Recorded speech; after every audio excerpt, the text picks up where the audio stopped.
The first age of English literature is the Anglo-Saxons, from 450 to 1100.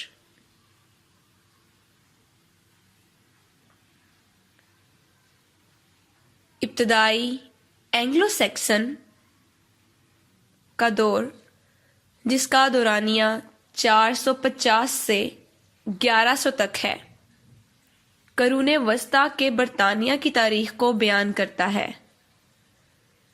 اور سلطنت روما کے اختتام پر شروع ہوتا ہے۔ یورپ میں اس دور کو مائیگریشن پیریڈ کا نام دیا جاتا ہے۔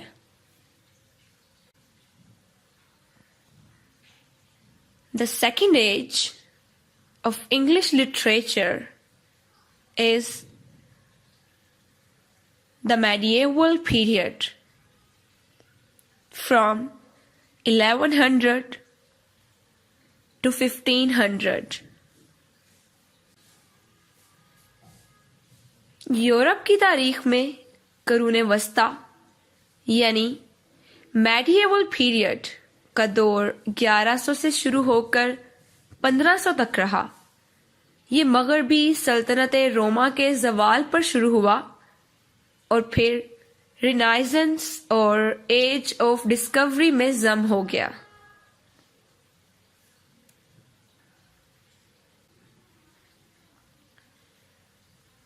The third age of English literature is the Renaissance, from 1500 to 1660.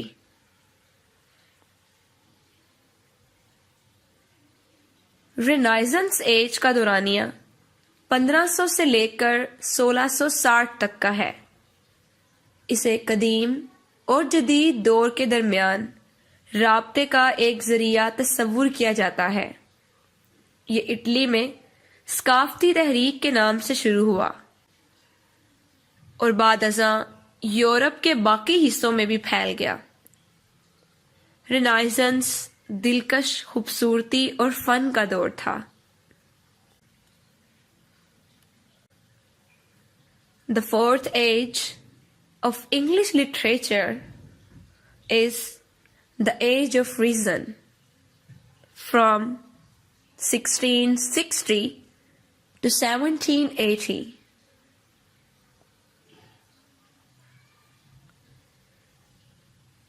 Age of reason کا دورانیہ 1660 سے لے کر 1780 تک ہے۔ یورپین سیاست، فلسفہ، سائنس اور ذرائع ابلاغ نے اس دور میں اپنی تشریح نو کی اور اسے عموماً انلائٹنمنٹ کا نام بھی دیا جاتا ہے۔ The fifth age of English literature is the Romanticism, from 1780 to 1830.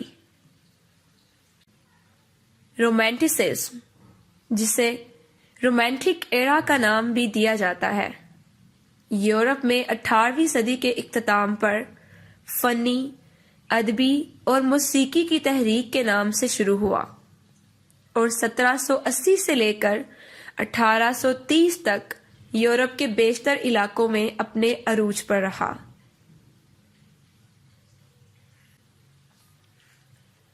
The sixth age of English literature is the Victorians, from 1830 to 1880. British history میں وکٹورین ایرا 1830 سے لے کر 1880 تک ملکہ وکٹوریہ کی حکومت کا دور تھا۔ یہ برٹین کے لیے امن، خوشحالی اور قومی خود اعتمادی کا لمبا دور تھا۔ The seventh age of English literature is New Directions, from 1880 to 1915. Modernism یا دا ایرا آف نیو ڈائریکشنز کا دور اپنے مختلف فنون میں ماضی کی روایات کو توڑ کر نئے رجحانات کو اپنانے کا دور تھا۔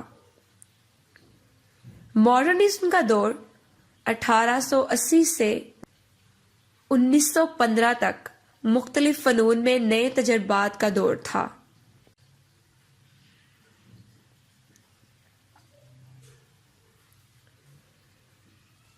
The eighth age of English literature is the 20th century from 1915.